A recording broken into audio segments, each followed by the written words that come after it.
नमस्कार प्रिय मित्रों, मैं ज्योतिषकार कमल आप सबका हार्दिक अभिनंदन करता हूं आपके अपने इस प्यारे यूट्यूब चैनल एस्ट्रो कमल में। दोस्तों, आज की साधना बड़ी टिपिकल साधना है और जितनी टिपिकल साधना है, जितनी टफ साधना है, उतनी ही उच्च कोटि की साधना है। इस साधना को कोई भाग्यवान आदमी ही कर सकता है, हर किसी के बस की बात नहीं है।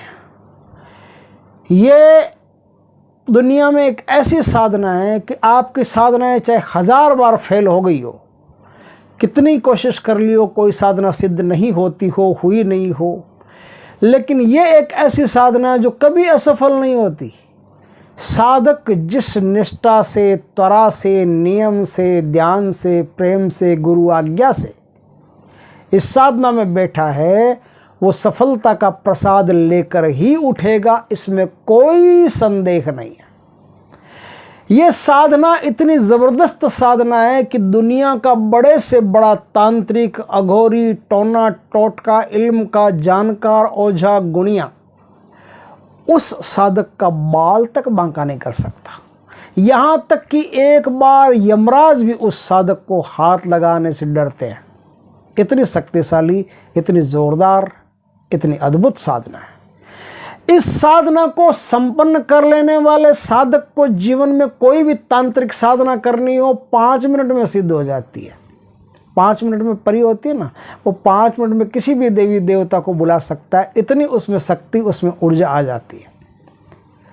कोई भी साधना वो दुनिया की करना चाहे, तंत्र विद्या के अंदर यदि प्रवेश करना है और तंत्र विद्या के अंदर यदि सफलता अर्जित करनी है, किसी भी क्षेत्र में तंत्र के, कोलाचार हो, समयाचार हो, वामाचार हो, किसी भी क्षेत्र में जाओ, अगर सफलता अर्जित करनी है तो इस साधना को जो आदमी संपन्न कर लेता है, उसे किसी भी क्षेत्र में चले जाए तो सफलता ऐसे प्लेट में रखी हुई से मिल जाती है।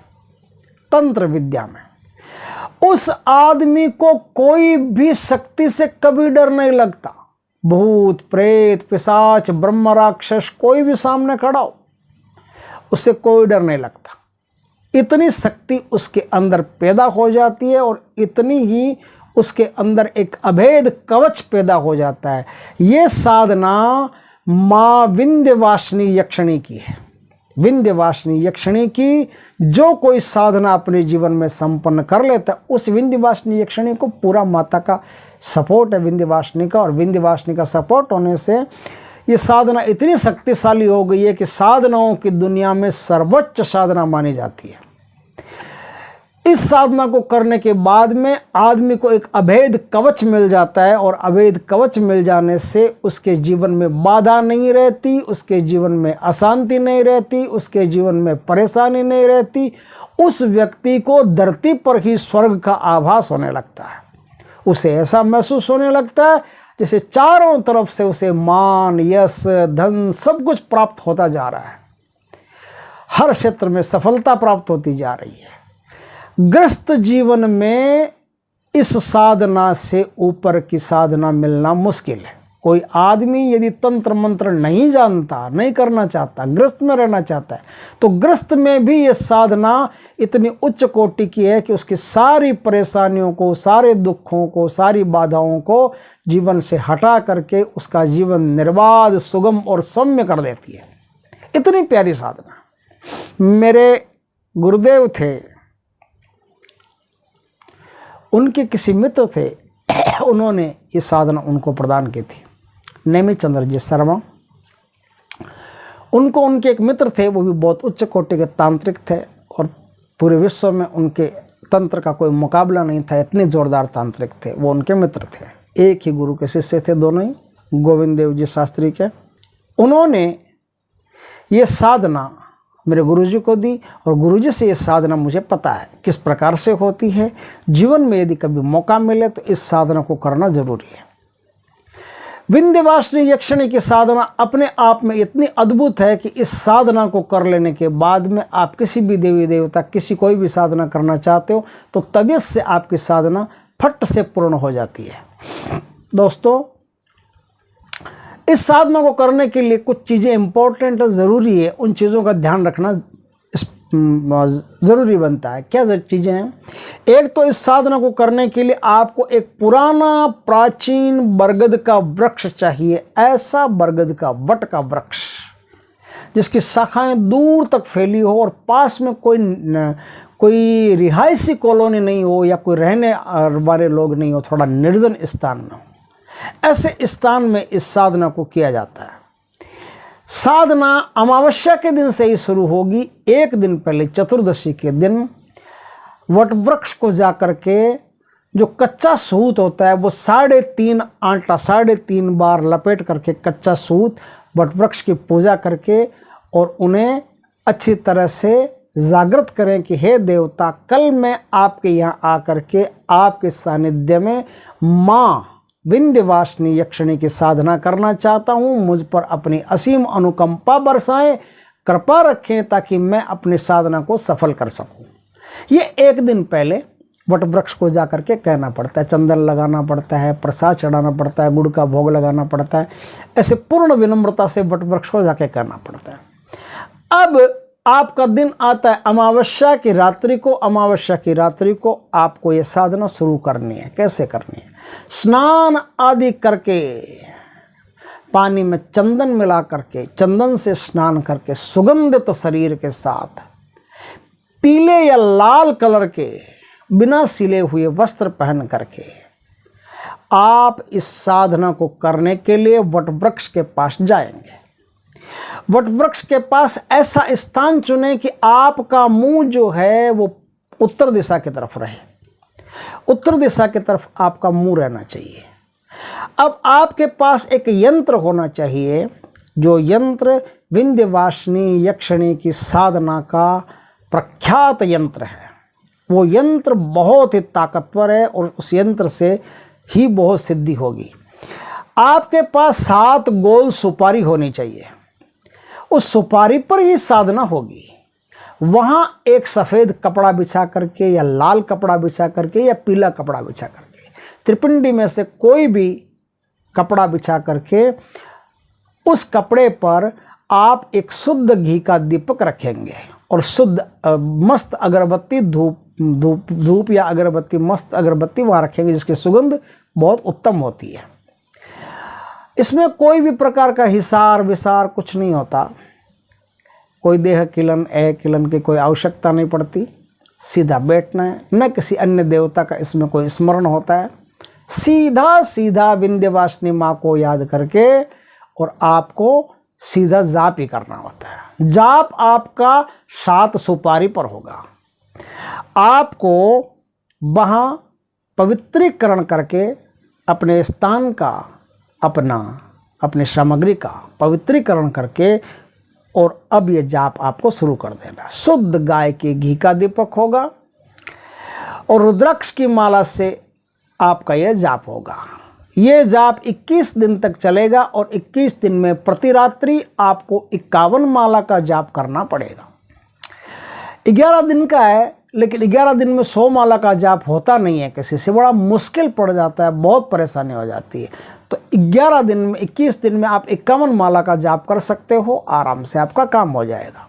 दोनों में से कोई भी अच्छा लगे, 11 का संकल्प ले लो या 21 का संकल्प ले लो। 11 का लोगे तो 100 माला का जाप करना पड़ेगा और 21 का लोगे तो आपको 51 माला का जाप करना पड़ेगा। ये जाप करने से पहले आपको इस साधना में विनियोग करना पड़ता है, करन्यास अंगन्यास करने पड़ते हैं और ध्यान करना पड़ता है। ये अत्यंत ज़रूरी है। ये अत्यंत ज़रूरी है। इसलिए इस साधना के मैं अंगन्यास, करन्यास, ध्यान, विनियोग, मंत्र सब कुछ आपको बता देता हूँ ताकि आराम से आप इस साधना को कर सकें, किसी भी प्रकार की कोई भी कमी नहीं रहे। अब इस साधना में जो ध्यान किया जाएगा, ध्यान कैसे बोला जाएगा? ध्यान बोला जाएगा, नहीं, विनियोग बोला जाएगा। सबसे पहले विनियोग, हाथ में पानी लेकर के आप विनियोग करेंगे। ओम अस्य विंध्यवासिनी मंत्रस्य विश्रवा ऋषि अनुष्टुप छंद विंध्यवासिनी देवता ममाभीष्ट सिद्धर्थे जपे विनियोग। अब विनियोग के बाद में आपको न्यास करना पड़ेगा। न्यास कैसे करेंगे? ओम विश्रवऋषिये नमः शिरसि अनुष्टुप छंदसे नमः मुख्ये विंध्यवासिनी देवताये नमः हृदि विनियोगाय नमः सर्वांगे। ऐसा बोल करके आप जिन जिन अंगों का नाम बोला जा रहा है उन उन अंगों पर अपनी उंगली लगा करके और ये न्यास साबित करें। अब इस न्यास के बाद में आपको करन्यास करने पड़ते हैं। अब करन्यास उसी मंत्र से होगा। कैसे होगा? एह ये ही अंगुष्ठाभ्याम नमः यक्षी यक्षी तर्जनीभ्याम नमः महायक्षी मध्यमाभ्याम नमः वटवृक्ष निवासिनी अनामिकाभ्याम नमः शीघ्र में सर्वसौख्यम कनिष्ठिकाभ्याम नमः कुरु कुरु स्वाहा करतल कृपृष्ठाभ्याम नमः। ऐसा बोल करके आप जिन जिन अंगों का नाम बताया जा रहा है अंगुलियों का, उन उन अंगुलियों को छू करके और आखिर में करतल कृपृष्ठ को छू करके आप ये करन्यास पूर्ण करेंगे। अब आखिर में ध्यान होता है। माता का आप ध्यान कैसे करेंगे? ध्यान इस प्रकार से, अरुण चंदन वस्त्र विभूषितां सजलतो यद तुल्य नरुरुहां स्मर कुरंग दृश्यम विंध्यवासिनी क्रमुक नागलतादल पुष्कराम।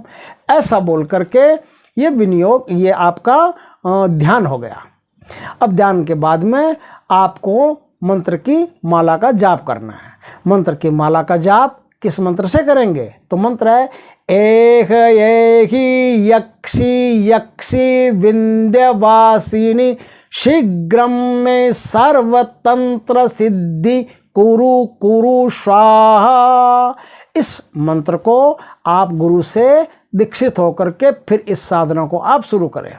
जैसे जैसे आपकी साधना बढ़ती जाएगी वैसे वैसे आपके शरीर का ताप, तेज, ऊर्जा बढ़ती रहेगी और आखिर में जब आपके जाप संपूर्ण हो जाएंगे तब देवी स्वयं आपके सामने प्रकट होगी और स्वयं प्रकट होकर के आपको सर्व सिद्धि का वरदान देगी। तंत्र मंत्र में जिस तंत्र मंत्र का भी आप अनुष्ठान करते हैं वो तंत्र मंत्र आपको अति शीघ्र सिद्ध हो जाएगा। आपके जीवन से सारी बाधाओं का निष्कासन हो जाएगा, निराकरण हो जाएगा। इस प्रकार से ये एक बहुत ही उच्च कोटि की साधना है। इस साधना को करके आप बहुत अच्छा काम कर सकते हैं। लेकिन अब इससे पहले हम किस किस चीज़ का क्या क्या काम करेंगे? जो 7 सुपारी है उसका क्या करेंगे? जो यंत्र है उसका क्या करेंगे? यंत्र को आप स्थापित करके वटवृक्ष के पास में, और यंत्र को स्थापित करने के बाद में उसका पवित्रीकरण करके गुड़ का भोग लगा करके और यंत्र पर आप 7 सुपारी उसके पास रखिए। सबसे पहले उन सुपारियों की पूजा होगी। उन सुपारियों की पूजा कैसे होगी? कुछ खास मंत्र है, उन मंत्रों से उन सुपारियों की पूजा होगी। मंत्र है ओम नक्ताय नमः, ओम कामदाय नमः। देखिए जो सुपारियां हैं उन एक एक सुपारी के सामने हाथ जोड़ जोड़ करके और एक एक बार इन मंत्रों का उच्चारण आपको करना पड़ेगा। तो पहली सुपारी के सामने आप हाथ जोड़ करके बोलेंगे ओम कामदाय नमः। दूसरी सुपारी के सामने ओम नक्ताय नमः। तीसरी सुपारी के सामने ओम मधुराननाय नमः। चौथी सुपारी के सामने ओम भोगदाय नमः, ओम मानदाय नमः, ओम मधुराय नमः, ओम नर्मदाय नमः। ये हाथ जोड़ करके आप सभी सुपारियों के सामने इस प्रकार से उनको नमस्कार करेंगे।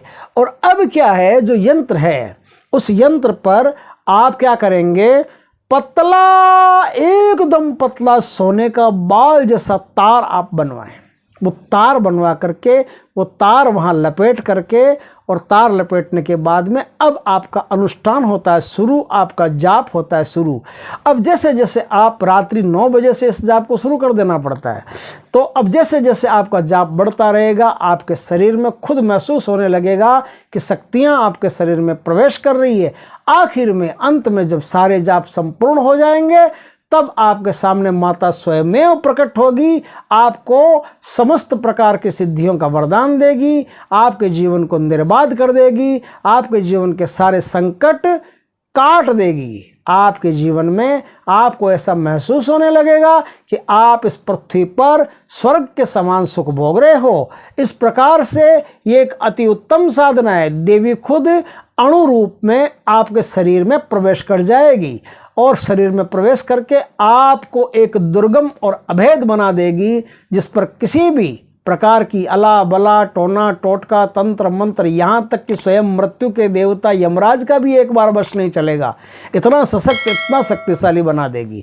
दोस्तों, ये साधना अपने आप में बड़ी ही अद्भुत साधना है। इस साधना को अवसर मिले तो ज़रूर जीवन में करके देखना चाहिए, क्योंकि ये साधना तंत्र में प्रवेश करने वालों के लिए भी एक नंबर है और गृहस्थ में प्रवेश करने वालों के लिए भी एक नंबर है। इस साधना को संपन्न कर लेने वाला आदमी कभी निराश नहीं होता, कभी दुखी नहीं होता। ये बहुत उच्च कोटि की साधना है। ज़रूर इस साधना को मौका मिले तो करके देखना। माँ विंध्यवासिनी यक्षिणी की साधना अपने आप में इतनी ऊंची साधना है कि इसके मुकाबले की साधनाएं मिलना मुश्किल है। हम भी सौभाग्य मानते हैं अपने इस चैनल का कि इस चैनल पर आज हम जो ये साधना दे रहे हैं, ये परमात्मा की कृपा से हमारा भी सौभाग्य है और आप जो इस साधना को देख रहे हैं ये आपका भी सौभाग्य है और जो इस साधना को संपन्न करेगा वो भी बड़ा सौभाग्यशाली होगा। दोस्तों, वीडियो अच्छा लगा हो तो लाइक करें, कमेंट करें, शेयर करें और यदि पहली बार हमारे चैनल पर आए हो तो चैनल को सब्सक्राइब करें। पास में जो बेल आइकॉन का बटन है वो दबा दें ताकि हमारे ज्ञानवर्धक जानकारीपूर्ण वीडियो सबसे पहले आपके पास आ सके। जय श्री कृष्ण दोस्तों, जय माँ विंध्यवासिनी यक्षिणी की।